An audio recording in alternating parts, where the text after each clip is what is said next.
श्रीराम. आज आपण मनोबोधामधला 193वा श्लोक अभ्यासणार आहोत. समर्थ माऊली म्हणते, नवे जाणता नेणता देवराणा, नये वर्णिता वेदशास्त्रा पुराणा, नवे दृश्य अदृश्य साक्षी तयाचा, श्रुती नेणती नेणती अंत त्याचा. भगवंताचं स्वरूप सांगणारा श्री समर्थांचा मनोबोधातला हा श्लोक.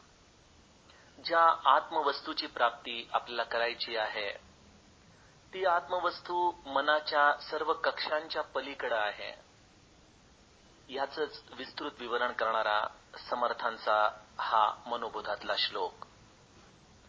श्रोतेहो, समर्थांच्या या श्लोकाचा सरळ अर्थ असा की हा जो भगवंत रूपी मूळ पुरुष आहे, या भगवंताला जाणीव आणि नेणीव या दोन्हीही गोष्टींचा स्पर्श नाही. जाणीव याचा अर्थ स्मरण आणि नेणीव याचा अर्थ विस्मरण. स्मरण आणि विस्मरण या दोन्हीच्या पलीकडे हे आत्मतत्व राहते.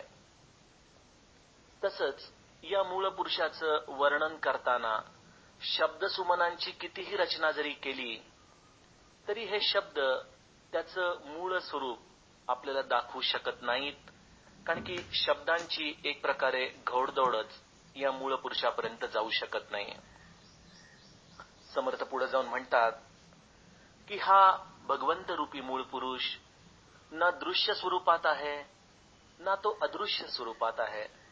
दृश्य आणि अदृश्य या दोघांच्याही पलीकडे असलेला हा भगवंत हा विश्वाला साक्षी देखील नाही.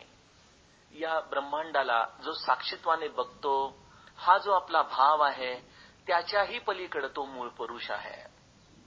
आणि शेवटी म्हणतात की ज्या वेदांची गती देखील जिथं थांबली तर त्या प्रत्यक्ष परमेश्वराचे निश्वास देखील त्याचं स्वरूप सांगू शकले नाहीत.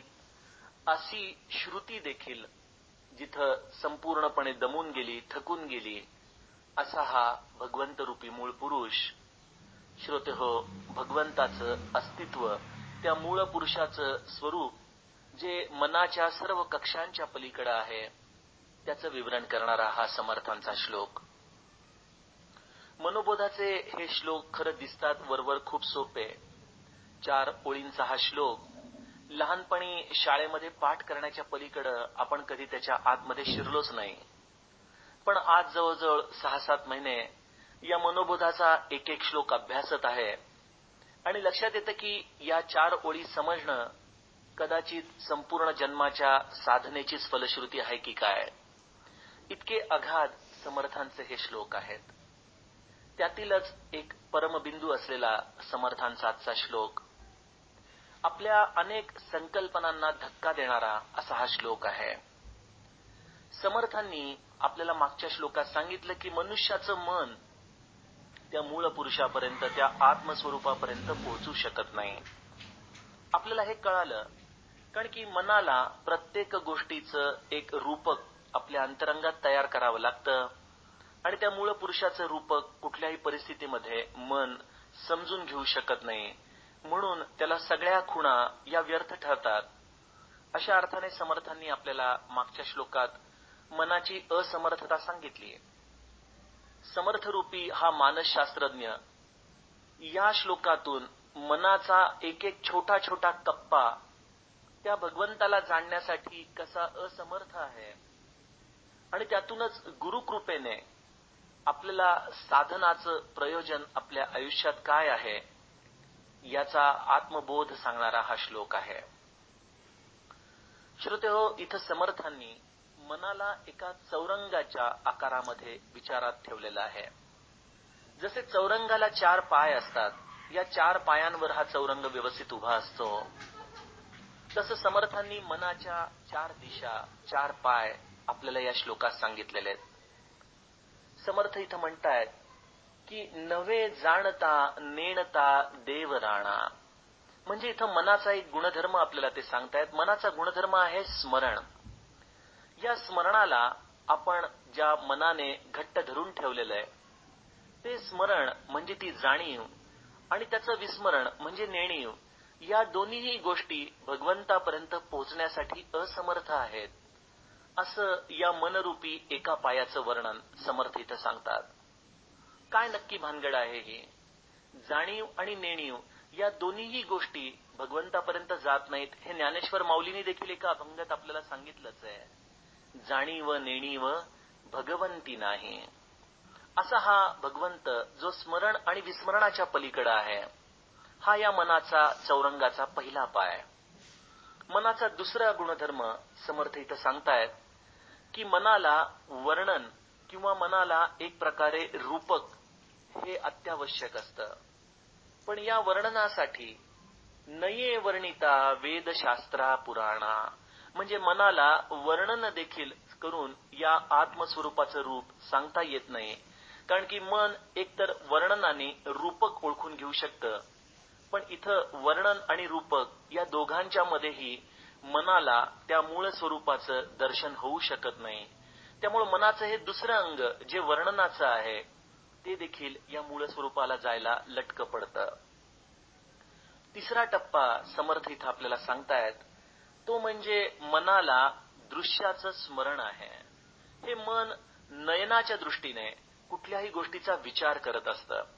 आपण नाही का एखाद्या प्रसंगाचा जर विचार आपल्या मनाने चालू केला तर मन रूपी डोळे त्या दृश्याला आपल्या अंतरंगामध्ये साठवू लागतात. त्यामुळे या मनरूपी दृश्याला जे दृश्य आणि अदृश्य या दोन संकल्पनांनी बघू शकतं. म्हणजे मनाला जर प्रश्न पडला की भगवंत हा दृश्य रूपात आहे तर त्याला वेगवेगळे रंग वेगवेगळे आकार दिसू शकतील, आणि त्याच मनाला सांगितलं की अरे तो मूळ स्वरूप हे दृश्याच्या पलीकडे आहे की मन लगेच अदृश्य या संकल्पनेने त्या भगवंताचा विचार करू लागेल. पण इथं समर्थ सांगतात की हा भगवंत दृश्य आणि अदृश्य या दोघांच्याही पलीकडे आहे. मग आपण शास्त्रामध्ये असं ऐकलंय की हा भगवंत हा साक्षी रूपाने या विश्वाकडे बघतो.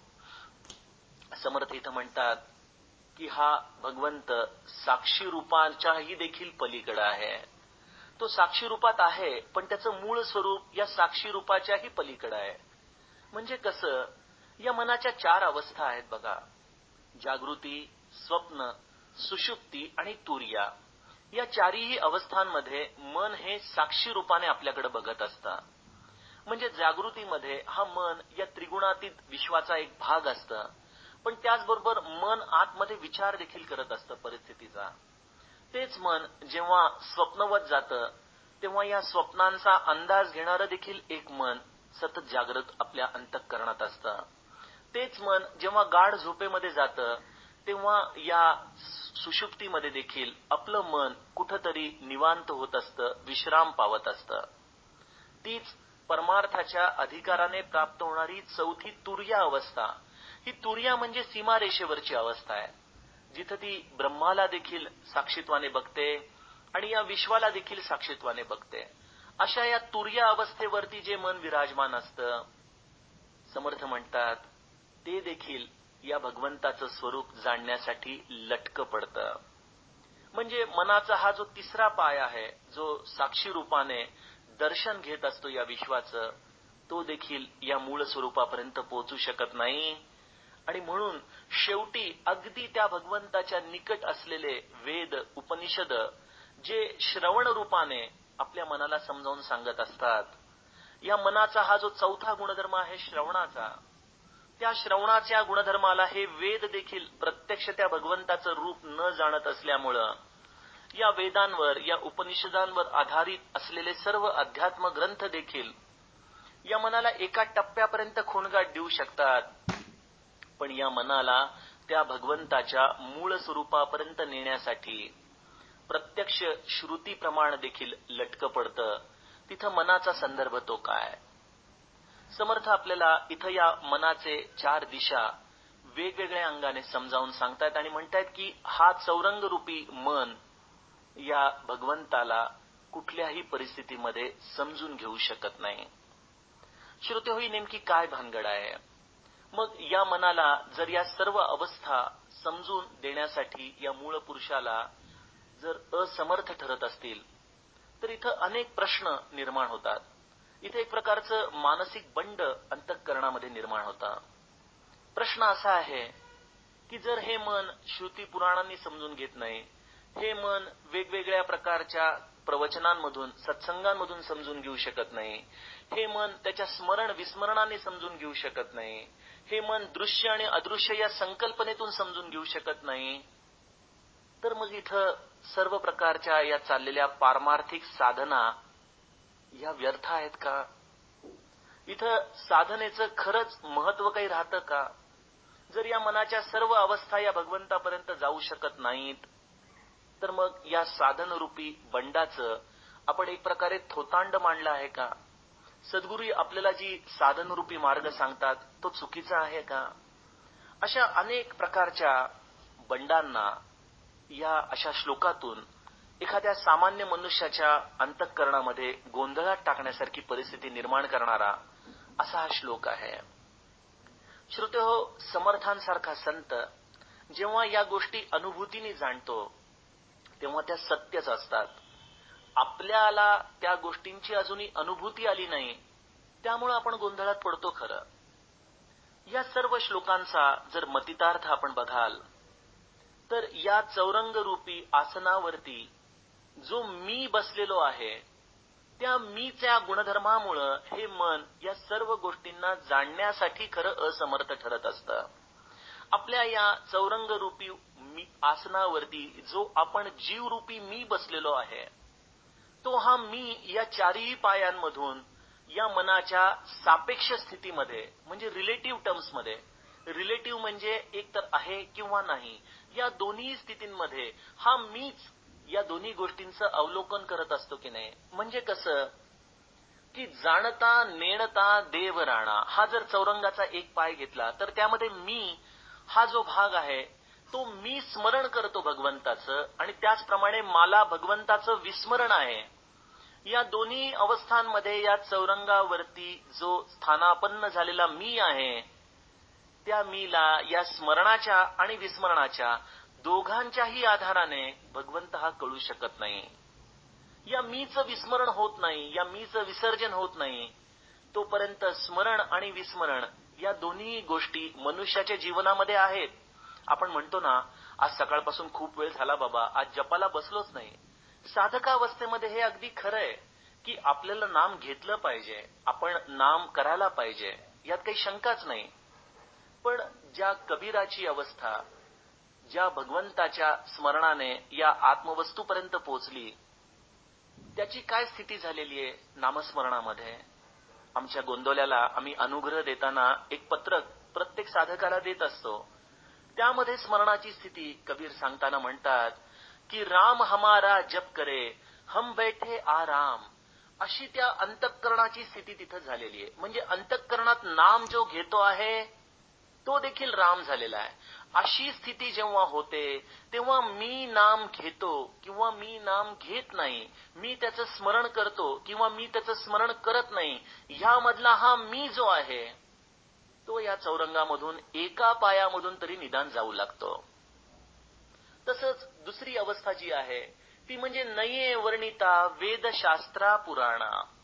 आपण अनेक नवविधा भक्तींमधले कीर्तन, श्रवण, पादसेवन भक्ती किंवा भगवंताचं जिथं कथानुसंधान चाललेलं असतं अशा अनेक प्रकारच्या भक्ती मार्गाचा जो आपल्या जीवनामध्ये साधक अवस्थेमध्ये आपण साधन मार्गावरून जाताना आनंद घेत असतो, या आनंदाला देखील आपल्या आनंद उपभोगणाऱ्या मी सकटच आपल्याला या आनंदामध्ये जावं लागतं. आपण एखाद्याचं प्रवचन झाल्यानंतर म्हणतो ना, अहो काय सुंदर प्रवचन केलं हो तुम्ही, आम्ही अगदी ऐकतच राहिलो. म्हणजे तो ऐकणारा मी देखील त्या प्रवचनामध्ये शिल्लक होताच. त्याचप्रमाणे एखाद्या कीर्तनामध्ये देखील हा आपला मी शिल्लक राहतोच. म्हणजे प्रत्येक आपल्या या अवस्थेमध्ये आपल्याला या चौरंगाच्या आसनावरती बसलेला जो मी आहे तो आपल्या खऱ्या या परमात्म स्वरूपाचा मधला सगळ्यात मोठा अडथळा आहे. तीच अवस्था आपल्याला दृश्याच्या आधाराने देखील होते. आपण भगवंताचं सगुण रूप बघत असतो आणि भगवंत हा सगुण रूपाच्या पलीकडे आहे असं म्हणता क्षणी आपल्या समोर निर्गुण निराकार असं अदृश्य रूप येतं. पण त्या अदृश्य आणि दृश्य या दोघांनाही बघणारा मीच मध्ये शिल्लक आहे की नाही. म्हणजे या मीच्या आधाराने दृश्य आणि अदृश्य हे दोन्ही कळू शकत नाही. मग त्याला साक्षी म्हटलं की आपण कल्पनेच्या आधाराने तुर्यमध्ये जातो आणि त्या विश्वाकडं एखाद्या मोठ्या उत्तुंग उंचीवरून साक्षीत्वाने बघू लागतो. पण साक्षीत्वाने बघत असतानाही आपला मी तिथं शिल्लक राहिलाच. आणि शेवटची अवस्था, या सर्व श्रुती उपनिषदांचा अभ्यास करणारा देखील मी, या सर्व अवस्थांमध्ये शिल्लक राहिल्यामुळं मनुष्याची फसगत या मनाच्या आधाराने होत राहते. त्यामुळे सर्व साधनं हा जोपर्यंत आपल्या अंतरंगातल्या मीच्या आधाराने चालू आहेत, अहंकाराच्या आधाराने चालू आहेत, तोपर्यंत आपल्या जीवनामध्ये त्या मूळ पुरुषापर्यंत जाऊ देत नाहीत. मग या अहंकार रूपी गोष्टीचं विसर्जन करणं हे साधकाचं खरं साधन मार्गातलं ध्येय असलं पाहिजे. समर्थांनी मनाच्या श्लोकाबरोबर ज्या विविध ग्रंथांची रचना केली आहे त्यामध्ये अत्यंत ताकदीचा, अत्यंत साधकाचा कस लावणारा असा एक ग्रंथ आहे. अत्यंत छोटा असा तो ग्रंथ. श्री महाराज त्याला समर्थांचं हृदय म्हणायचे. असा हा आत्माराम नावाचा ग्रंथ. या आत्माराम या ग्रंथामध्ये समर्थांना शिष्याने एक अतिशय अशा मूलभूत प्रश्नामध्ये गुंतवलेलं आहे की तिथं या अहंकार रूपी विसर्जनाचं जर एखाद्या साधकाने आपल्या जीवनातलं ध्येय साध्य केलं तर समर्थ तिथं त्याला एक मोठं चॅलेंज, एक मोठे रिवॉर्ड देऊ इच्छित आहेत. आजच्या काळामध्ये नसतं का की ह्याच्यावरती हे मोफत, आपण किती लोक अशा प्रकारच्या प्रतियोगितांमध्ये भाग घेत असतो. समर्थ देखील हे थोडेसे विनोदी अंगाने जाणारे संत होते. बऱ्याचदा ते परमार्थाची लाईटर बाजू देखील अत्यंत मोठ्या खुबीने लोकांसमोर ठेवायचे. पण त्यामध्ये एक अत्यंत मोठं रहस्य देखील त्यावेळेला ते सांगायचे. इथं जो आपल्याला प्रश्न पडलाय की जर हे मन या सर्वार्थाने त्या परमात्मा स्वरूपाला ओळखण्यासाठी जर असमर्थ आहे तर साधनेची काय गरज आहे, हा जो आपल्या अंतरंगात पडलेला बंडरूपी प्रश्न आहे, ज्याचं उत्तर मी आता आपल्याला सांगितलं की या सर्व गोष्टींमध्ये असलेला आपला अहंकार, आपला मी, हाच सगळ्यात मोठा खरा अडथळा आहे. समर्थांनी आत्मारामामध्ये या निरूपणाचं अनुमोदनच एक प्रकारे सांगताना म्हटलेलं आहे की अरे शिष्या चित्त द्यावे. ऐका बरं, अरे शिष्या चित्त द्यावे, नाशिवंत तुवा ओळखावे. तू जर या विश्वामधलं जे नाशिवंत आहे ते जर ओळखलंस तर काय होईल, साधनन लगे करावे प्रतिज्ञाचं आहे. बघा किती परमार्थाला सोपं करून समर्थांनी इथं सांगितलंय की जर तू या विश्वामध्ये जे नाशिवंत आहे ते जर ओळखलंस तर मी तुला प्रतिज्ञा करून सांगतो की तुला साधना करावी लागणार नाही. फार मोठी आपल्यासाठी शॉर्टकट दिलेली आहे बघा समर्थांनी. आणि मग अशा वेळेला तो शिष्य सहजपणे म्हणतो की प्रतिज्ञा करावी प्रमाण. मी माझ्या स्वतःला विसरलोय समर्थ, माझ्यामध्ये आता कुठलाही अहंकार शिल्लक राहिला नाही, तेव्हा आता आपण आपली प्रतिज्ञा पूर्ण करावी. प्रतिज्ञा करावी प्रमाण.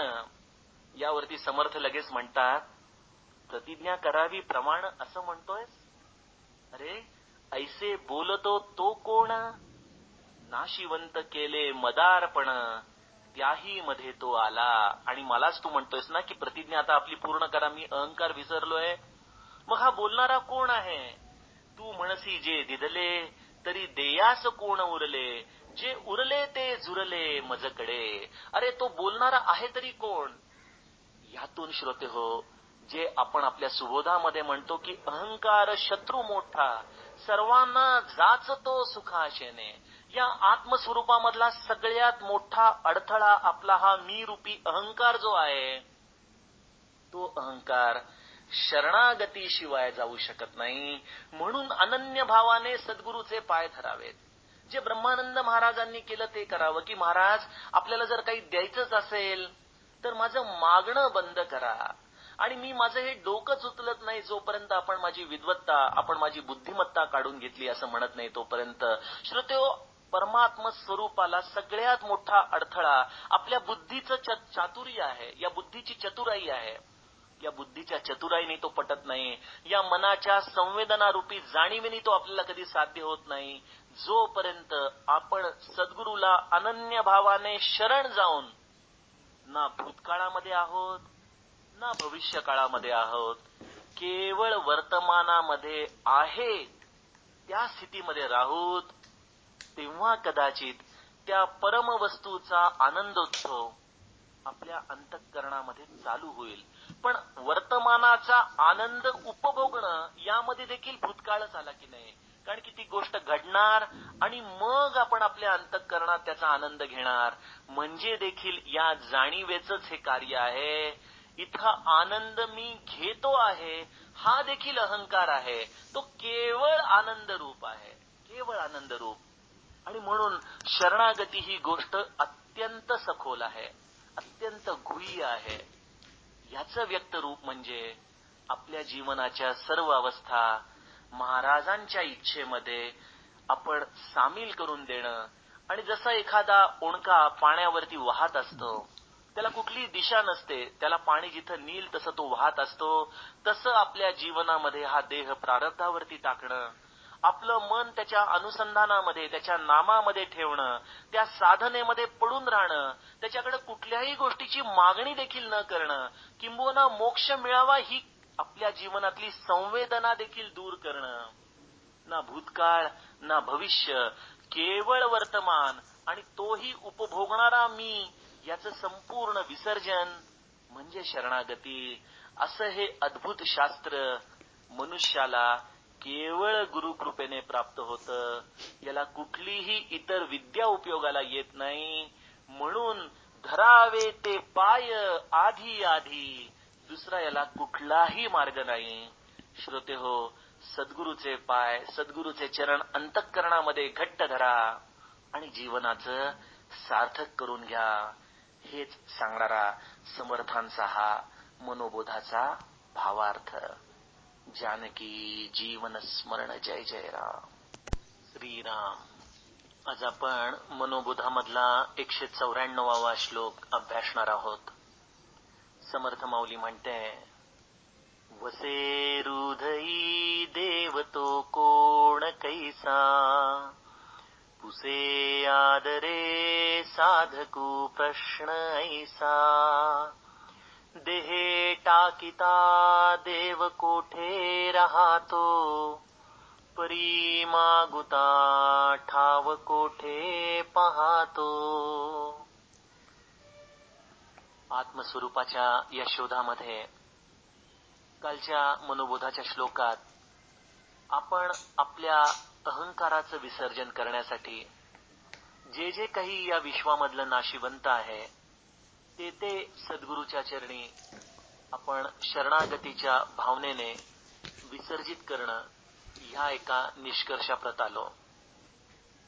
यातूनच एक अज्ञानी जीवाच्या, आपल्या सारख्या सामान्य माणसाच्या अंतरंगामध्ये जो एक प्रश्न निर्माण होतो, त्या प्रश्नाचं चिंतन समर्थ या श्लोकात करत आहेत.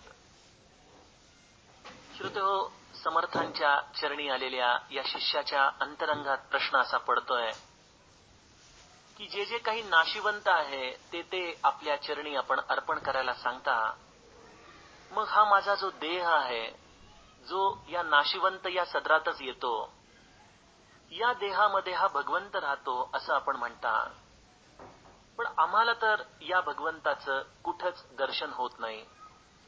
हा हृदयस्थ राहणारा आत्माराम आम्हाला का बरं जाणवत नाही, त्याचं स्वरूप नेमकं काय आहे. आणि जर हा तो देहाच्या आधाराने माझ्याबरोबर राहत आहे, तर माझा हा देह पडल्यानंतर त्याला कुठलं घर मिळतं, तो कुठं जाऊन राहतो. आणि या देहाच्या एकंदर नाशिवंत स्वरूपाबरोबर हा भगवंत देखील नाश पावतो का, तो देखील आपलं अस्तित्व गमावून बसतो का. खरं आहे, सामान्य जीवाच्या अंतरंगामध्ये पडणारा हा एक प्रश्न सद्गुरूच्या शिवाय कोणाला बरं विचारायचा. आणि त्यामुळं साधकाने अत्यंत प्रेमाने विचारलेला हा प्रश्न समर्थ माऊली देखील ह्यानंतरच्या पुढल्या श्लोकात आत्मीयतेने त्याचं समाधान होईल असं उत्तर देते. समर्थांच्या श्लोकाचा हा सरळ अर्थ. श्रोतेहो, आपलं हे मनुष्य जीवन आज या प्रपंचाची सर्व सुख उपभोगत असताना बऱ्याचदा आपल्याला या जन्माचं जे अत्यंत रहस्यमय असा प्रवास आपण आपल्या जन्माबरोबर जगत आहोत याची बऱ्याचदा कल्पनाच येत नाही. आपल्या अहंकारापोटी आपण आपल्या या जीवनाकडं त्रयस्थ पद्धतीने बऱ्याचदा बघत नाही. अनेकदा हिंदी चित्रपटातले गीत देखील संतांच्या अभंगां इतकंच मर्म आपल्याला सांगत असतात. त्यातील जर गभितार्थ, त्यातला जर लक्षांश आपण घेतला तर आपल्याला लक्षात येतं की ही चित्रपटातली गीतं देखील आपल्या जीवनामध्ये एक अद्भुत रहस्यच आपल्याला विचारत असतात. आजच्या श्लोकाच्या अनुषंगाने मला सफर चित्रपटातलं किशोर कुमारचं एक गीत आठवतं.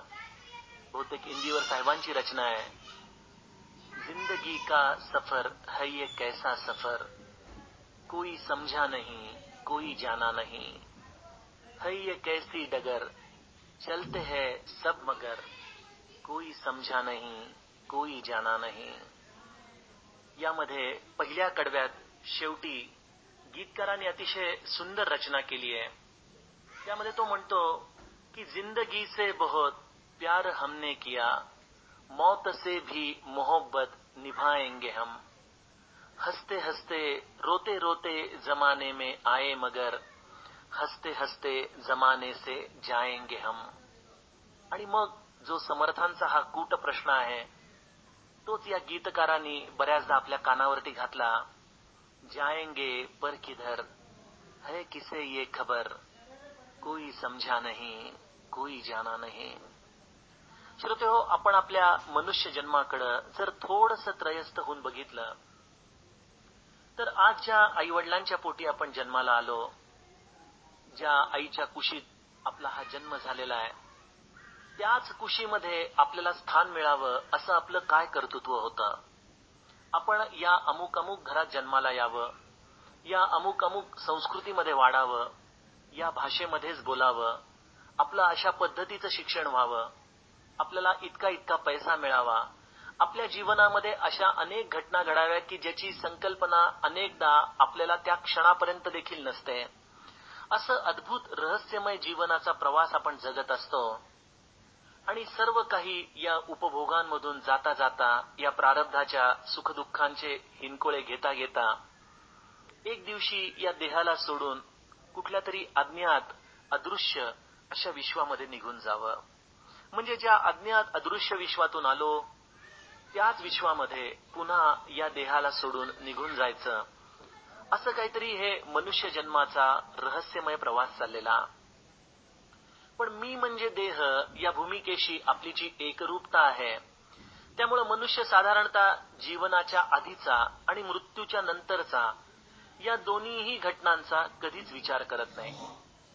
जन्माला आलो त्यानंतरच्या घटना आपण आठवूत, या जन्मातल्या प्रत्येक क्षणात घडलेला आनंद आपण उपभोगूत, दुःखाबरोबर रडूत, प्रारब्ध बदलण्याचे प्रयत्न करूत आणि हे सगळं करता करता एक दिवशी हे सगळं टाकून इथून निघून जाणार आहोत हे सत्य वारंवार अनुभवत असूनही या मनुष्य जन्मात मी म्हणजे देह या भूमिकेपासून आपण कधीच वेगळं होऊन या जन्माचा अभ्यास करू शकत नाही. समर्थांच्या चरणी आलेला हा जो साधक आहे याच्या अंतरंगामध्ये खरं मुमुक्षत्व हे जागृत झालेलं आहे. साधकाची खरी अवस्था ही मुमुक्षत्वातून सुरुवात होते. आपण साधक या पदाला जाण्याची खूप घाई करतो.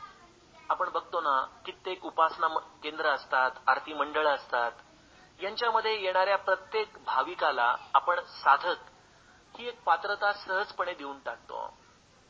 समर्थांचा दासबोध जर आपण अत्यंत मनापासून वाचत असाल तर बद्ध, मुमुक्षु, साधक आणि सिद्ध या 3 टप्प्यांमध्ये साधक ही अवस्था अत्यंत कठीण अवस्था आहे.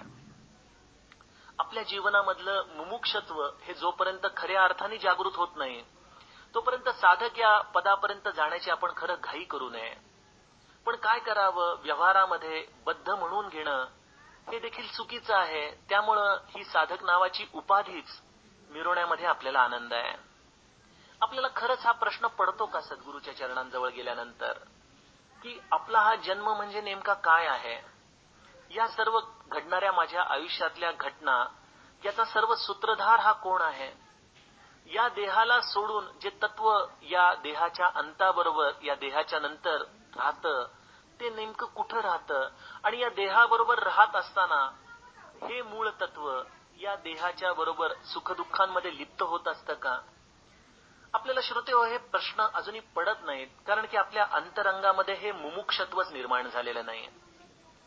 बऱ्याचदा काही प्रश्न हे जसे आपण संसारामध्ये लोकांशी वरकरणी बोलतो, जसं अनेकदा एखादा पाहुणा जर अनाहूतपणे आला तर अगदी दरवाजा उघडताना आपण या या असं अगदी चेहऱ्यावर उसनं अवसान आणून जसं म्हणतो, असे हे दासबोधासारखे ग्रंथ वाचत असताना उसनं अवसान आणून एखाद्या संताजवळ जाऊन आपण आपल्या ज्ञानाचं प्रदर्शन करण्यासाठी बऱ्याचदा असे प्रश्न विचारतो की मी म्हणजे कोण, हा जीव म्हणजे कोण, हा परमात्मा म्हणजे कोण. पण श्रोतेहो, प्रश्नांमध्ये अनेक प्रकार असतात. काही प्रश्न हे मनुष्याला अंतरंगापासून पडलेले असतात, ही त्याची खरी तहान असते. तिथं एक अग्नी उफाळत असतो आणि या प्रश्नाचं जोपर्यंत समाधानकारक उत्तर मिळत नाही तोपर्यंत त्याच्या हृदयाला शीतलता मिळत नाही. असा एक प्रश्न स्वामी विवेकानंदांना आपल्या तरुण वयात नरेंद्र या अवस्थेमध्ये पडला होता खरं, की हा परमात्मा आहे तरी कोण. अरे, मला इतक्या प्रकारच्या हालअपेष्टांमध्ये टाकणारा हा देव आहे तरी कसा. मग ज्यांनी हा देव बघितला आहे अशा प्रत्येक संताकडे जाऊन त्याच्या डोळ्यांमध्ये अगदी विस्मयकारकरित्या बघत हा नरेंद्र प्रत्येकाला विचारतोय की तुम्ही देव पाहिलाय, तुम्ही देव पाहिलाय. आणि जो स्पष्टपणे त्याला सांगतोय की मी देव पाहिला नाही, त्याच्याजवळ हा क्षणभर देखील थांबत नाही. पण जेव्हा रामकृष्णांच्या जवळ जातोय आणि रामकृष्ण त्याला म्हणतात की जितक्या जवळून मी तुला बघतोय त्याच्याही पेक्षा निकट अंतरापासून मी भगवंताला पाहिलंय, त्या क्षणी नरेंद्रांचं स्वामी विवेकानंद या पदाकडे वाटचाल सुरू झालेली आहे. श्रोतेहो, आमच्या अंतरंगातले हे प्रश्न बऱ्याचदा जिज्ञासेने बाहेर येतच नाहीत. आम्हाला कित्येकदा कुठल्या तरी वाचलेल्या ग्रंथाच्या संदर्भाने किंवा आमच्या बुद्धीचे तारे लोकांच्या समोर मांडण्याच्या दृष्टीने किंवा समोरच्या संताची परीक्षा घेण्याच्या दृष्टीने असे प्रश्न विचारायचे वाटतात. पण खरंच मी कोण आहे, माझ्या अंतरंगातलं हे चैतन्य आहे तरी कोण. आणि या देहाला टाकल्यानंतर हे चैतन्य जातं तरी कुठं, हे प्रश्न आपल्याला कधीच पडत नाहीत.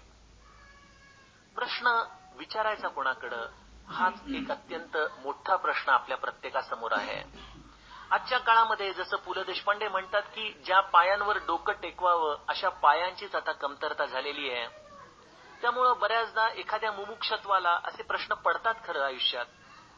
पण या प्रश्नांचं समाधानकारक उत्तर देणारा सद्गुरू हा देखील तितकाच महत्वाचा आहे. सद्गुरूचं स्थान आपल्या जीवनामध्ये अत्यंतिक महत्वाचं आहे. श्रोतेहो, आजच कोणीतरी एक फार सुंदर व्हिडिओ पाठवला होता. त्यामध्ये एकाने विचारलं की आजच्या जीवनामध्ये सद्गुरूची आवश्यकता काय आहे.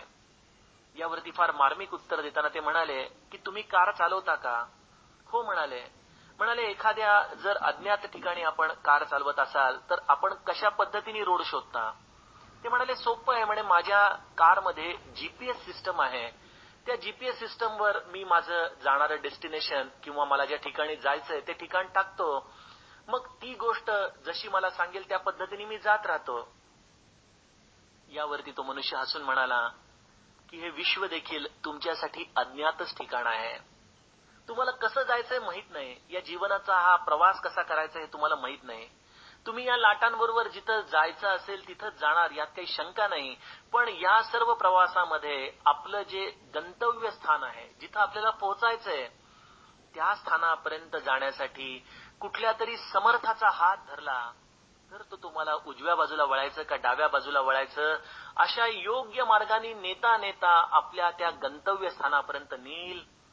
पण तुम्हाला अजूनही जाणीवच झाली नाही की तुम्ही या अज्ञात क्षेत्रामध्ये आहात. हे विश्व म्हणजे तुम्हाला अजूनही अज्ञात वाटतच नाही. तुम्हाला या सगळ्या भिंती, या सगळ्या गल्ल्या, ही सगळी शहरं, हे सगळं आपलं वाटतं. आणि त्यामुळे या मनुष्य जन्मात आल्यानंतर या सर्व ज्ञात रस्त्यांवरून आपण फिरत आहोत. त्यामुळे तुमच्या मनात कित्येकदा प्रश्न पडतो की सद्गुरूची खरं काय गरज आहे. आणि यावरती ते हसून म्हणाले की GPS याचा अर्थ गुरु पोझिशनिंग सिस्टम असा आहे. आणि हे तर तुमच्या कारमध्ये आत्ता आलं. GPS हा सद्गुरु रूपी प्रत्येकाच्या जीवनामध्ये जो अनन्य भावाने त्याला शरण गेला त्याला त्याच्या गंतव्यस्थानापर्यंत अनंत काळापासून पोहोचवत आलेला आहे. अप्रत्यक्ष प्रभू रामचंद्रांना देखील जेव्हा वनवासामध्ये जावं लागलं आणि जेव्हा भरताच्या प्रेमामध्ये ते तरगोळ झाले, जेव्हा त्यांच्या लक्षात आलं की हा मनुष्य जन्म म्हणजे अगाध एक कार्य आहे, या सर्व प्रपंचाचे आघात, आपण प्रत्यक्ष ब्रह्म असून देखील आपल्याला या मनुष्याच्या संवेदनांनी डोळ्यात पाणी आणतंय, तर सामान्य मनुष्याची तर काय अवस्था असेल. आणि यानंतर प्रभू रामचंद्र आपल्या शंकांचं निरसन करण्यासाठी वसिष्ठांच्या चरणाजवळ जातात. म्हणजे प्रत्यक्ष परमात्म्याला देखील सद्गुरूशिवाय या मनुष्य जन्मात मार्ग काय आहे तो कळाला नाही, तर आपल्यासारख्या सामान्यांची ती गोष्ट काय. आणि म्हणून समर्थ या श्लोकामध्ये साधकाचं वर्णन करताना तो साधक सद्गुरूच्या चरणांजवळ येऊन कशा पद्धतीने प्रश्न विचारतोय. आपलं बुद्धीचं ज्ञान दाखवण्यासाठी नाही, एखाद्या ग्रंथाचा संदर्भ तपासण्यासाठी नाही, आपल्या सद्गुरूची परीक्षा घेण्यासाठी पण नाही. त्याच्या ज्ञानामध्ये आदर आहे, त्याच्या ज्ञानामध्ये जिज्ञासा आहे, त्याच्या ज्ञानामध्ये खरं मुमुक्षत्व आहे. म्हणून समर्थ इथं शब्द वापरतायत, पुसे आदरे साधकू प्रश्न ऐसा. अत्यंत आदराने, अत्यंत तळमळून, अत्यंत मनापासून. आणि श्रोते हो, हा तळमळून येणारा शब्द हा वेगळ्या पद्धतीने कोणाला सांगावा लागत नाही. त्या शब्दांमध्ये असणारी तळमळ ही सद्गुरूच्या अंतःकरणाला थेट जाऊन भिडते. आणि मग हा प्रश्न विचारणाऱ्या मनुष्याच्या अंतःकरणाच्या अवस्थेचा संपूर्ण अंदाज आलेला सद्गुरू त्याला आपल्या पोटाशी घेतो. साधकाला जो इथं प्रश्न पडलेला आहे की वसे हृदयी देव तो कोण कैसा, या हृदयामध्ये जो देव राहतो तो कसा आहे. आणि या देहाला मी मागे टाकल्यानंतर त्याला कुठलं स्थान राहतं, तो कुठं राहतो. या देहाला टाकल्यानंतर या परमात्म्याला कोणाच्या घरामध्ये जाऊन राहावं लागतं. परी मागुता ठाव कोठे पाहतो, असा हा एक अद्भुत प्रश्न या साधकाने अत्यंत तळमळून सद्गुरूंच्या चरणी विचारलेला आहे. श्रोतेहो, अज्ञानी साधकाच्या दृष्टीने हा प्रश्न अत्यंत महत्वाचा आहे. आपण सगळेजण याच प्रांतामधले आहोत. आपल्याला असं वाटतं की हा परमात्मा आपल्या देहामध्ये राहतोय, या देहाच्या आधाराने तो सर्व उपभोग घेतोय. आणि या देहाच्या आधाराने राहता राहता एक दिवशी हा देह पडल्यानंतर या परमात्म्याला या सर्व देहाच्या भोगांच्या आधाराने पुढचा प्रवास करावा लागतो. अर्थात हे अर्धसत्य थोड्या प्रमाणात बरोबर देखील आहे. पण सगळ्यात महत्वाची गोष्ट की या देहाच्या आधाराने परमात्मा राहतो हे आपलं मूळ अज्ञान आहे. सद्गुरू अनेकदा अत्यंत सोप्या शब्दांमध्ये या देहामध्ये राहणाऱ्या परमात्म्याचं खरं अस्तित्व आपल्याला सांगत असतात. आमच्या महाराजांचा ज्यांच्या मुखातून वाणी आविष्कार झाला असे पूज्य तात्यासाहेब केतकर म्हणजे आमच्यासाठी प्रत्यक्ष महाराजच.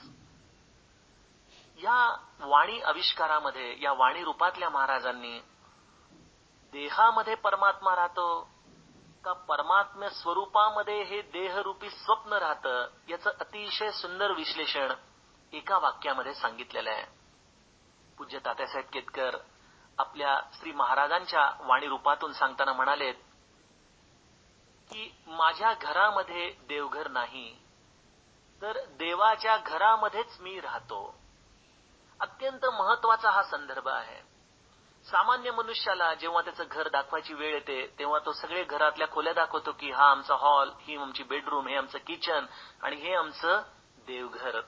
आपण देवघर हे वेगळ्या पद्धतीने दाखवतो.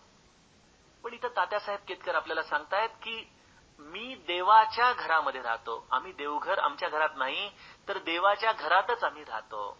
श्रोते, हे वाक्य वरवर अत्यंत सोपं आहे, पण या श्लोकाच्या अर्थाने याचं चिंतन जर आपण करायला लागलो तर याचं एक अत्यंत मोठं मर्म आपल्या अंतःकरणात आपल्याला लक्षात येईल. मर्म असा आहे की आपण आपल्या नातवंडांबरोबर, आपल्या लहान मुलांबरोबर कधी साबणाचे फुगे फुगवले आहेत का हो? या साबणाच्या फुग्यांचं अस्तित्व हे क्षणभंगूर असतं, काही क्षणच असतं. एक 2-5 क्षण त्या आकाशामध्ये तो फुगा फुगतो. तो फुगा फुगतो याचा अर्थ त्या आकाशाला बाजूला सारून तो फुगा आपल्यासाठी वेगळं अस्तित्व निर्माण करतो का त्या फुग्याच्या आधाराने अंतर्बाह्य ते आकाश त्याला व्यापून उरतं. जसं तो फुगा काही क्षण या आकाशामध्ये उडतो आणि काही क्षणामध्ये त्याचं अस्तित्व संपतं, तसं ब्रह्मदेवाच्या रूपाने मनुष्य जन्माचं अस्तित्व देखील क्षणभरच आहे. एका क्षणामध्ये त्याचं अस्तित्व येतं आणि जातं. असे अनंत साबणाचे फुगे या परमात्म्य स्वरूपामध्ये स्वप्नवत फुगवले जातात आणि तेथेच त्याचे फुटून जातात. म्हणजे ही साबणाचे फुगे आकाशाला बाजूला सारून कधी स्वतःचं अस्तित्व निर्माण करत नसतात. ते स्वप्नवत या आकाशामध्ये येतात, क्षणभर या आकाशाबरोबर राहतात, त्याचा सहवास घेतात आणि लगेच क्षणामध्ये आकाशामध्ये जसे विरून जातात, तसं या देहाच्या आधाराने परमात्मा राहतो. हेच आपलं मुळी अज्ञान आहे. आपण क्षणभर या परमात्म्य स्वरूपाच्या अस्तित्वामध्ये स्वप्नवतरित्या येतो, काही क्षण राहतो आणि क्षणानंतर हा नाशिवंत इथंच टाकून देतो. परमात्म स्वरूप मात्र जसं आहे तसंच या विश्वामध्ये गच्च भरून उरतं. ना ते कधी हलतंय, ना ते कधी आपल्या देहाबरोबर नाशिवंत होतंय. अशी आपली अवस्था आहे. आणि हे त्याचं खरं मर्म समर्थ पुढल्या श्लोकामध्ये अत्यंत विस्तृतपणे सांगतात. पण या श्लोकामध्ये प्रश्नाची भूमिका समर्थांनी आपल्याला समजावून सांगितलेली आहे की खऱ्या अंतरंगामध्ये मुमुक्षत्व निर्माण झालं पाहिजे. हा मुमुक्षत्वाचा प्रश्न कोणाच्या जवळ विचारायचा असा सद्गुरू शोधला पाहिजे. सद्गुरू आज आपला कदाचित देहात नसला म्हणून उगीच 10 ठिकाणी फिरून हा प्रश्न विचारायची गरज नाही. आपण आपल्या सद्गुरूंशी बोलायला लागा. सद्गुरूंचं अस्तित्व ज्या नामामध्ये आहे त्या नामामध्ये त्यांना हा प्रश्न विचारा. आज तुम्ही दासबोध वाचत असाल तर समर्थांना हा प्रश्न विचारा. तुम्हाला कोणा ना कोणाच्या तरी मुखातून, कोणा ना कोणाच्या तरी रूपातून या प्रश्नाचं योग्य उत्तर समाधानकाररित्या तुमच्या हृदयामध्ये तो देऊन जाईल. त्यामुळे सद्गुरूला पुन्हा देहामध्ये शोधण्याची गरज नाही. अशा सद्गुरूला अत्यंत तळमळून जगाला सांगण्यासाठी नाही, आपल्या स्वतःच्या अंतःकरणात समजून घेण्यासाठी हा प्रश्न आदराने विचारा.